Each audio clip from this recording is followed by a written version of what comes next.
안녕하세요. 구매대행 도우미 구대 헬퍼입니다. 오늘은 CS에 대해서 얘기를 해볼까 합니다. 이전에 아이템 스카우트에서 키워드 잡은 다음에 해당 키워드 상품이 얼마나 팔리는지에 대한 데이터를 확보, 그리고 또 의도치 않게 가치 수집이 돼서 판매된 상품을 또 해당 상품만 따로 1, 200개 정도 수집하고 업로드를 통해서 또 얼마나 팔리는지 또 데이터를 쌓는 이런 방식으로 제가 구매 대행을 하고 있다고 말씀드렸었는데요. 이것 말고 고객의 CS에서도 아주 데이터를 많이 쌓게 되는데 이것도 어떠한 마음가짐으로 응대를 하느냐에 따라서 데이터가 아주 적게 쌓일 수도 있고 또 대박 데이터를 가져갈 수도 있는 것 같습니다. 제가 최근 한 3달 전 정도부터 고객 CS를 이전과는 좀 다른 마음가짐으로 응대를 하고 있는데 이렇게 해서 쌓은 데이터가 매출에 적지 않은 영향을 주는 것을 느끼고 있습니다. 일단 이런 고객분들은 현재는 제 단골 비슷하게 돼버려서 쿠팡에서 어떤 상품을 찾은 뒤에 뭐 누가 팔건 상관없이 그냥 저한테 사진을 보내줍니다. 이거 사려고 하는데 당신이 파냐고. 구매대행인 거는 그냥 저는 무조건 찾을 수 있다고 보면 되겠죠. 그리고 이런 분들은 대부분 현금으로 입금을 해주시기 때문에 좋습니다. 음, 나이대는 이상하게 대부분 할아버지 할머니에 가깝거나 거의 최소 약 50대 이상으로 추정되는 아저씨 아줌마들입니다. 이분들은 인터넷이나 앱을 그렇게 막 수월하게 잘 못하시고 못 찾기 때문에 이분들이 원하는 니즈를 파악한 뒤에 속 시원하게 해결해 드리면은 그 뒤로는 저를 통해서 굉장히 구매를 많이 하게 되십니다.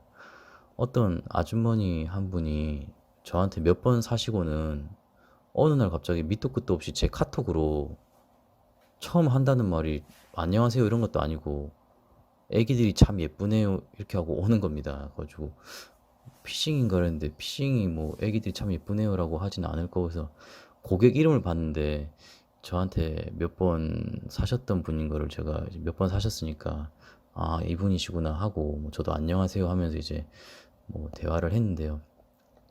좀 훅 들어오셔서 좀 놀랐습니다.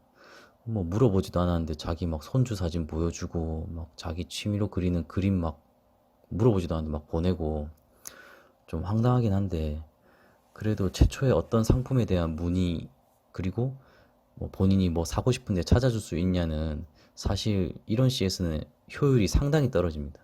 제가 찾아준다고 해서 살 것도 아니기 때문에 특히 뭐 옷이나 뭐 주얼리 이런 부분은 본인이 디자인이 마음에 들어야 되는데 뭐 이런 거 있냐 저런 거 있냐 했을 때 떨어지니까 이전에는 제가 응대를 거의 안 했었습니다. 근데 하도 막 좀 달라붙으니까 근데 또 막 저희 어머니도 잘 이런 걸 못 하시는데 왠지 엄마 같기도 해서 짠해서 이제 막 찾아서 판매를 몇 번 했는데 그게 지금은 뭐 일주일에 한두 번씩 뭐 카톡으로 뭐 사고 싶다고 막 사진 찍어서 보내줍니다. 그리고 뭐 저한테 막 지시도 해요. 막 이것도 팔아봐라 저것도 팔아봐라 하면서 약간 오지랖 넓은 아줌마 느낌인데 그리고 또 한 할아버지는 제가 한두 번 정도 판매했는데 자기가 막 이장이랑 친하다고 나한테만 잘해주면 마을 사람들이 이거 많이 쓰니까 다 소개시켜주겠다고 하는데 뭐 아직은 소개받고 한 건 아니지만 어쨌든 이런 분들이 연결이 된다면 알짜겠죠. 그리고 이런 분들은 일단 좀 다 좀 순하고 좀 착해요. 뭐 파손된 제품이 왔다고 해도 진상을 부리지도 않고 그리고 뭐 다시 보내준다 해도 막 내가 어떤 분들은 막 어떻게 기다리냐 내가 또 기다려야 되냐고 하면서 막 화를 내기도 하는데 이런 분들은 절대 그러지 않습니다. 그러니까 이런 분들은 그 매출을 떠나서 그 매출이 크든 작든 사실은 그래도 엄청나게 큰 영향을 주는 것 같아요. 어쨌든 꾸준히 저한테 문의를 하고 그리고 제가 그걸로 또 매출로도 조금 이어지고 하니까 제가 지금 사입을 해서 팔고 있는 바지가 한 개 팔면 약 2만 원 초반 정도 남는데 이게 하루에 한 개에서 3개 정도가 지금 꾸준히 팔리고 있습니다. 한 달에 저에게 순수익을 뭐 100 이상 정도 남겨주는 효자 상품인데 이 효자 상품만큼 이러한 분들의 매출도 제 기본 베이스 매출을 올려주는 거기 때문에 정말 최근에는 최선을 다해서 응대하고 있습니다. 근데 제가 이제 지나고 나니까 제가 요새 생각나는 몇 개의 CS가 있는데 그 중 하나가 이제 그때도 이제 회사에서 일을 하다가 이제 전화가 와서 받은 건데 본인이 타일 쪽으로 일하는 업자인데 제가 올린 타일 커팅기 상품이 상당히 괜찮아 보인다면서 전화가 왔었습니다. 그래서 처음에 받았을 때는 속으로 이제 오케이 이제 하나 팔았다 하고 땡큐 하고 있었는데 줄줄줄줄 얘기하더니 마지막에 근데 이 상품이 추후에 고장이 나게 될 경우 AS가 되면 사고 싶다고 하는 겁니다. 그래서 좋지네 이러면서 또 해외 구매 대행에 대한 개념이 부족한 분이시구나 하면서 버려야 되는 손님이다 하고 고객님 해외 배송은 AS가 불가합니다 이렇게 대답을 했더니 그래도 고객님은 정말 사고 싶은데 AS 어떻게 해주시면 안 됩니까? 라고 한 번 더 저한테 물어봤었어요. 근데 이제 뭐 저는 뭐 어거지로 팔다가 뭐 또 똥 밟는 건 또 싫은 스타일이라 고객님한테 그리고 또 뭐 된다고 해놓고 팔고 째는 스타일도 아니고요. 그래서 이건 못 가져가겠구나 해서 죄송합니다 하고 바로 통화를 종료했었습니다. 근데 이게 지금 생각하면 조금 아쉬운 응대였던 것 같습니다. 타일 일을 하는 업자가 보기에도 괜찮아 보였다는 것은 실제 품질은 어떨지 몰라도 썸네일과 상품 페이지가 그분이 사고 싶게 만들었다는 건데 어떤 상품을 말하는 건지 물어보지도 않고 마지막에 그냥 AS라는 단어가 나오자마자 그냥 제 스스로 안 된다고 판단하고 급 종결시켜버린 거죠. 그 정도로 좋으면은 사실 제가 지금이라면 여러 가지 제안을 생각해 볼 것 같습니다. 뭐 한 번 고장이 날 경우에는 그 다음에 한 개 더 살 때는 뭐 엄청 싸게 보내준다든지 뭐 반값이나 그 이하로. 그리고 아니면 이 상품은 애초에 두 개를 판다 쳐서 또 마진을 안 본다고 생각하고 조금 아니면 조금 더 손해를 볼 수 있는 것도 감안해서 뭐 고장 날 시에는 한 번 제품 한 번 더 보내준다고도 할 수 있을 것 같고요. 그러니까 한번 베팅을 해볼 것 같습니다. 왜냐면 업자가 보기에도 괜찮아 보였던 이 상품이 크게 터질 수도 있으니까요. 제가 현재 계정이 이제 총 12개인데요. 사업자가 12개. 완전 제가 생초보 때 뭐 이제 3개에서 6개를 막 정신없이 할 때는 각 한 개의 계정마다 매출의 편차가 크지 않았었습니다. 뭐 워낙 매출이 작기도 했고. 그리고 이제 앞으로 그 뒤에 계정을 늘려도 뭐 편차가 여전히 크지 않을 거라고 생각을 했었고요. 근데 제가 현재 사업자가 12개가 된 지 6개월 가까이 돼 가는데요. 지금 12개 중에 단 한 개의 계정이 30% 이상의 매출을 내고 있습니다. 편차가 엄청 큰 거죠. 제일 못 나가는 계정은 아마 5% 3%도 안 될 거예요. 그러니까 이것이 무엇을 뜻하냐면은 제가 똑같은 방법으로 키워드를 잡고 올려도 비슷비슷하게 터지지 않는다는 겁니다. 정말 열심히 매일매일 하다 보면은 어느 소수 상품이 크게 터질 수 있다는 거죠.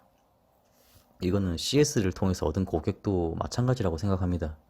그렇다고 모든 CS에 힘을 쏟으라는 뜻은 아닙니다. 산지 하루 만에 뭐 배송 언제 와요 뭐 이런 인간들은 그냥 복사해 놓은 템플릿 붙여 넣어서 1초 만에 바로 답변 치고 없애야 됩니다. 제가 경험한 단골 고객이 된 분들의 특징은 일단 연세가 어느 정도 있으시고 그리고 이분들을 실제로 만나진 않았지만 약간 느낌이 막 장사하시면은 막 돈 벌려는 생각보다는 막 퍼줄 것 같은 그 막 정 많고 순딩순딩한 그런 느낌의 기운이랄까? 그리고 뭐 엄청나게 막 사람을 귀찮을 정도로 이것저것 물어봅니다. 이런 것만 다 이제 가려운 곳 긁어주는 것처럼 다 알아봐주고 응대해주면은 진짜 이제 좀 친해지면 거의 반 가족이 됩니다. 아까 제가 말씀드렸던 그 아줌마는 하필이면 제가 딱 하나의 계정만 제 세컨폰이 아니고 제가 지금 쓰는 폰 번호를 등록해놨는데 거기로 자꾸 카톡이 옵니다. 막 자기가 그린 계속 보내고 손자 사진 계속 보내고 갑자기 뭐 어떤 날은 호주에서 좀 소싱해봐라 막 이러면서 호주 예, 살짝 막 짜증 올라오게 하면서 번호 바꿔야 되나 이러다 하던 찰나에 갑자기 쿠팡 사진 캡처한 거 보내면서 이거 한번 찾아봐라 하면은 또 마음이 스르륵 녹습니다. 오늘은 쿠팡에서 15만 6천 원짜리 상품을 저에게 팔 수 있냐고 물어보는 겁니다. 알리에서 찾아보니까 58달러였고 이걸 또 혹시나 하고 1688에 찾아봤더니 128위안인 128위안이었습니다. 우리나라 돈으로 따지면은 약 2만 5천 원이거든요. 배송비까지 하면은 많아봤자 약 3만 원 초반대. 그래서 고객님한테 고객님은 단골이니까 14만 원만 계좌로 입금해 주시면 진행해 드리겠습니다. 이렇게 하니까 아주머니께서 뭘 얼마 남는다고 깎아주냐고, 애도 둘 키우면서 하면서 바로 제 계좌로 알고 계시니까 입금해 버리시는 겁니다. 아, 보고 싶지 않은 그림을 맨날 감상해야 돼서 좀 짜증났었는데, 이분은 감상만 해야 되는 게 아니고 답변을 해줘야 돼요. 그림이 어떻다고. 근데 좀 이렇게 하니까 기분이 완전 좋아졌었습니다. 근데 혹시 구데일보 저놈 3만 원에 떼와서 15만 원에 파네, 뭐 단골을 상대로, 만약에 이렇게 생각하신다면은 또 마진에 대해서 설명하고 또 뭐 마진에 대한 제 생각을 또 오늘은 언급하지는 않겠습니다. 아무튼 뭐 그거를 뭐 그렇게 안 좋게 보실 필요는 없습니다. 아무튼 고객 CS에서 답을 찾을 수 있다는 것을 말씀드리고 싶습니다. 팔린 상품에서만 데이터를 쌓는 게 아니고 고객 CS에서도 데이터를 모을 수 있다는 것. 뭐 니는 어쩌다 하나 얻어 걸려서 그런 거지라고 이렇게 부정적으로 생각하지 마시고 한번 친절하게 응대해보고, 뭐 찾아달라는 거 찾아준다고 돈 드는 거 아니니까 그냥 뭐 미친 척하고 믿어서 뭐 잃을 건 없으니까 두세 달만이라도 그렇게 해보셨으면 합니다. 저는 좋은 일이 생길 것이라고 확신합니다. 어, 다음에는 제가 국내 사입한 제품 CJ 택배 프로그램 켜가지고 뭐 배송 접수, 그다음에 뭐 반품 접수도 하고 뭐 송장도 프린터기로 뽑아보고 택배에 붙여보고 하는 걸 찍어볼까 합니다. 근데 지금 알리에서 1월 2일 날 주문한 택배 프린터기가 아직도 배송 출발이 안 됐습니다. 배송 때문에 사람 미치게 하는 게 바로 구매 대행의 묘미죠. 2월 달 내로는 오겠죠. 하루하루 매출이 막 늘지 않더라도 너무 지치지 마시고, 너무 피곤한 날은 뭐 맥주 한 캔 하시고 쉬셔도 괜찮다고 생각합니다. 긍정적인 마인드만 꽉 붙잡고 하다 보면은 우상향 하실 거라 믿습니다. 항상 화이팅 하시고요. 오늘 영상은 여기서 마치도록 하겠습니다. 예, 감사합니다.